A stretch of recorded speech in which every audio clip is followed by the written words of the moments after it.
дар мавҷ барномаи иттилоотии хабар.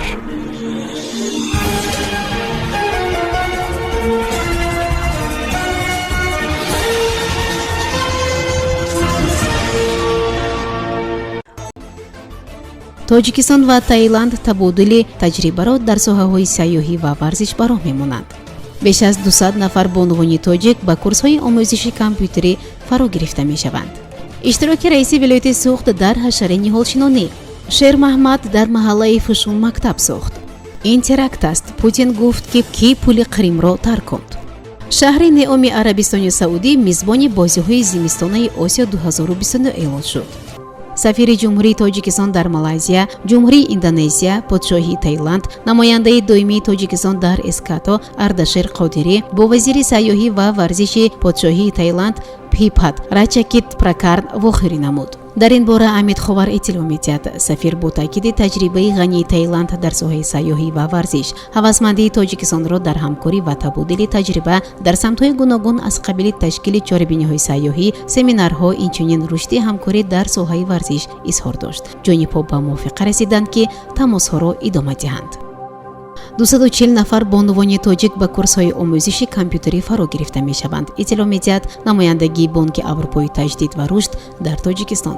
омӯзиши курсҳои компютерӣ баъзан он имкон медиҳад ки малакаи технологияҳои иттилоотиро дар бахши бозаргонӣ дастрас намоянд ва қобилияти касбиашонро беҳтар созанд. он ҳамчунин ба ҳалли мушкили саводнокии компютерӣ ба кишварҳои Осиёи марказӣ, ки танҳо 11% аҳолияш малакаи компютерӣ доранд, мусоидат хоҳад кард. барои ин tashabbus Бонки Аврупои таҷдид ва рушд ба дуюмин ташкилоти бузурги маблағгузории хурд дар Тоҷикистон, ташкилоти амонатии қарзи хурдӣ ҳумо маблағи нав пешниҳод кардааст. қарз ба андозаи $2 миллион устувории корхонаҳои хурдии ватаниро тақвият бахшида ба таъсиси ҷойҳои нави корӣ мусоидат мекунад. дар чаҳорчоби ин лоиҳа ҳумо бо як мактаби касбии маҳаллӣ муттаҳид хоҳад шуд то нозукоҳии омӯзиши компютериро пешниҳод намояд. ташкилоти амонатии қарзии хурдии ҳумо, ширкати фаръии Gojo and Company Inc., ширкати сармоягузории холдинги Токио мебошад, ки ба фарогирии молиявӣ дар кишварҳои дар ҳоли рушд мусоидат мекунад.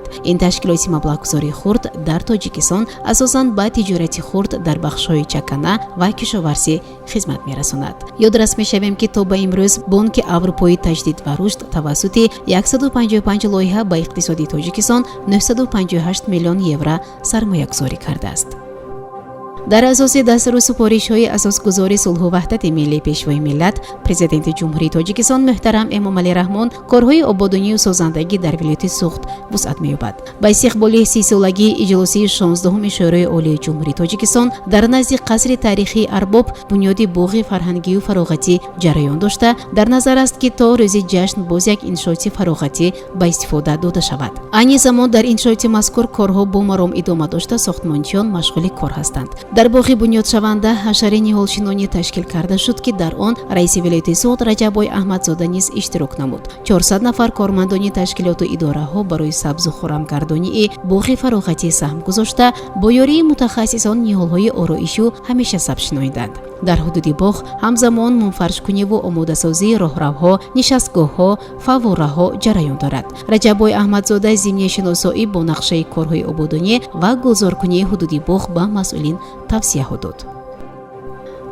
соҳаи маорифро дар сиёсати иҷтимоии ҳукумати мамлакат роҳбари давлат муҳтарам Эмомалӣ Раҳмон меҳвари унвон карданд ва соҳибкорону шахсони хайрхоҳ инро бо кори амалӣ пуштибонӣ менамоянд. сокини деҳаи ёрии шаҳри Панҷакент соҳибкор Шер Маҳмад Ҷӯрабоев васияти падари раҳматиашро, ки бо маблағи барои ба ҷо овардани маросими ҳаҷ захира кардааш, дар маҳаллаи Фушуни деҳаи ёрии мактаби нав бунёд карданӣ буду, бо амри тақдир ба ин рӯз нарасид ба ҷо овард. бо талошу кӯшиши ӯ ва дастгирии мақомоти иҷроияи маҳаллии ҳокимияти давлатии шаҳр дар муддати кӯтоҳ дар ин маҳаллаи канории деҳа 10 синфхонаи барҳаво ва хонаи омӯзгорон қад афрохт. дар маросими ифтитоҳии муассисаи таълимии нав, ки баргузор гардид, намояндаи ҳукумати мамлакат, президенти Академияи миллии илмҳои ҷумҳурӣ Фарҳод Раҳимӣ, муовини раиси вилояти Суғд Зариф Мирдадо, раиси шаҳри Панҷакент Абдухолиқ Холиқзода сухан гуфта, ба соҳибкор Шер Маҳмад Ҷӯрабоев барои ин иқдоми шоиста изҳори сипос намуда, омӯзгорону хонандагон ва сокинони маҳалларо бо ифтитоҳии таълимгоҳи нав муборакбод намуданд. ёдрас мешавем, ки бинои нав дорои 10 синфхона буда, дар он 480 нафар нафар хонандагон дар дубаст таҳсил карда метавонанд. кумитаи тафтишоти русия аз рӯи ҳодисаи таркиши пули Қрим бар асоси моддаи терроризм парвандаи ҷиноиро оғоз карда бархе аз дастандаркоронро муқаррар намуд. муаллифон, фармоишгарон ва иҷрокунандагони тахриби пули Қрим хадамоти вижаи Украина буда ин як ҳамлаи террористӣ аст, гуфт президенти Федератсияи Русия Владимир Путин. ӯ ин нуктаро дар мулоқот бо раиси кумитаи тафтишоти Русия Александр Бастрикин баён дошта таъкид намуд ки дар ин маврид шубҳае надорад.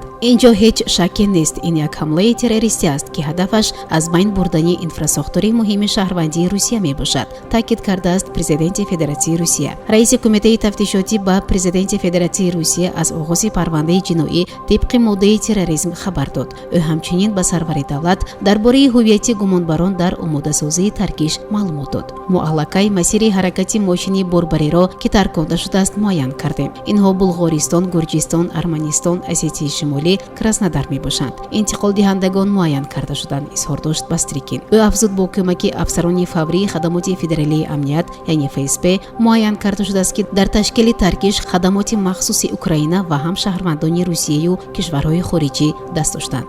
ҳамаи далелҳои мавҷуда нишон медиҳанд ки ин амали террористӣ буд ки ҳадафаш аз байн бурдани як иншооти бузурги инфрасохтори ғайринизомӣ мебошад, таъкид кардааст Бастрикин. ёдовар мешавем ки таркиши мошини борбар дар пули Қрим санаи 8 октябр рух дода, қисме аз он тахриб шуд. баъди чанд соати масъудият ҳаракати худраву қаторҳо аз тариқи пул барқарор карда шуд. минтақаи Троенаи шаҳри Неом дар шимолу ғарби Арабистони Саудӣ дар 41-ум ассамблеяи генералии шӯрои Олимпияи Осиё дар Камбоҷа мизбони 9-ум бозиҳои зимистонаи Осиё 2029 интихоб шуд. дар ин бора Амид Ховар бо истинод ба Кумитаи Миллии Олимпияи Тоҷикистон хабар медиҳад. ин аввалин кишвар дар Осиёи ғарбӣ хоҳад буд ки бозиҳои зимистонаи Осиёро мизбонӣ мекунад. бозиҳои зимистонаи Осиё аз соли 1986 4 маротиба дар Ҷопон, 2 маротиба дар Чин ва 1 маротибагӣ дар Кореяи ҷанубӣ ва Қазоқистон баргузор шуда буд. бозиҳои зимистонаи Осиё 2029 сеюм чорабини бузурги варзиши аст ки Арабистони Саудӣ мизбонӣ мекунад. қаблан шӯрои Олимпияи Осиё ҳаққи мизбонии бозиҳои Осиё 2034 ва бозиҳои Осиё дар иншооти пӯшида ва ҳунарҳои размӣ дар соли 2025-ро ба Арабистони Саудӣ дода буд. ин бозиҳо дар шаҳри Риёз баргузор хоҳанд шуд. барномаи иттилоотии хабар аз рӯйдодҳои Тоҷикистон, минтақа ва ҷаҳон огоҳ бош.